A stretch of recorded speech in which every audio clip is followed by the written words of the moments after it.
Министерство энергетики Таджикистана отчиталось о рекордном объеме производства электроэнергии. Таджикистан и Узбекистан обсудили вопросы госграницы. Таджикистан экспортировал в Афганистан 16 миллионов куриных яиц. В Пакистане в результате взрыва мечети погибло 44 человека и более 150 пострадало. Министр энергетики и водных ресурсов Таджикистана Далер Джума сообщил на пресс-конференции 30 января о рекордном объеме производства электроэнергии в прошлом году и заявил, что он составил 21 миллиард 399 миллионов 500 тысяч киловатт-часов. В прошлом году впервые в истории страны выработка электроэнергии составила более 21,3 миллиардов киловатт-часов. Это самый высокий показатель в истории системы энергетики страны. При этом суточное потребление этой зимой составило 81 миллионов киловатт-часов, что является самым высоким показателем за последние 10 лет, сказал он.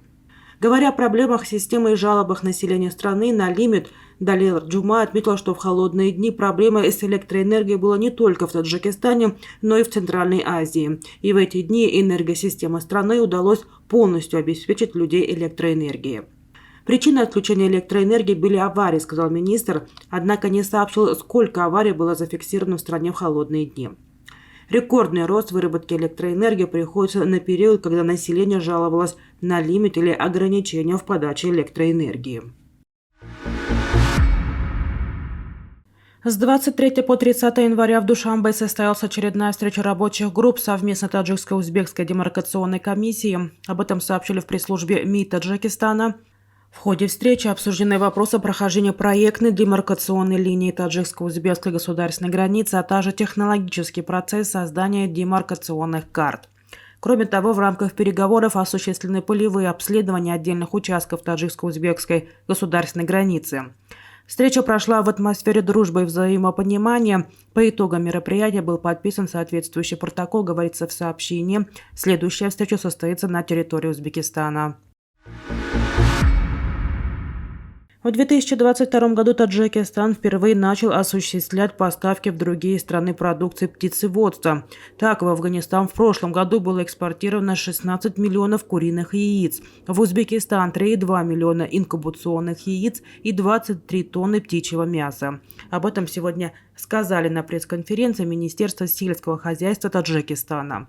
По данным ведомства, в настоящее время в республике действует 218 птицефабрик, в которых произведено за год более 45 тысяч тонн птичьего мяса и 1,2 миллиарда штук яиц.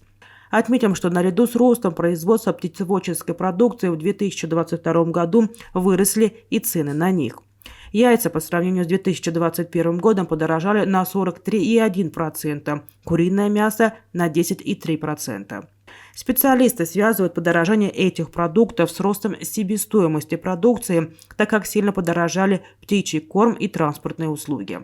В 2023 году Таджикистан планирует производить 61 тысячу тонн птичьего мяса и 1 миллиард 209 миллионов штук яиц. По меньшей мере 44 человека были убиты и 157 человек получили ранения в результате взрыва, совершенного пакистанскими талибами в мечети в городе Пешавар на западе Пакистана днем 30 января. Об этом пишет издание «Даун». Данные о пострадавших сообщил представитель больницы Lady Reading Hospital Мухаммад Асим. Он также добавил, что некоторые раненые находятся в критическом состоянии. Согласно списку, предоставленному больницу, в результате взрыва также погиб имам мечети Сахибзада Нурул Амин. Ответственность за взрыв, как указывает издание, взяла на себя радикальная организация Техрик и Талибан. Выступая перед СМИ, офицер полиции Пешавара Мухаммад Иджаз Хан сказал, что после взрыва обрушилась крыша мечети. Несколько верующих все еще находятся под завалами, и спасатели пытаются их вытащить, сообщил Хан. Он также добавил, что главный зал мечети, вмещавший от 250 до 300 человек, рухнул, но остальная часть здания все еще цела. Отвечая на вопрос о характере взрыва, представитель полиции сказал, что обнаружены следы взрывчатки, но пока рано говорить о чем-то существенном.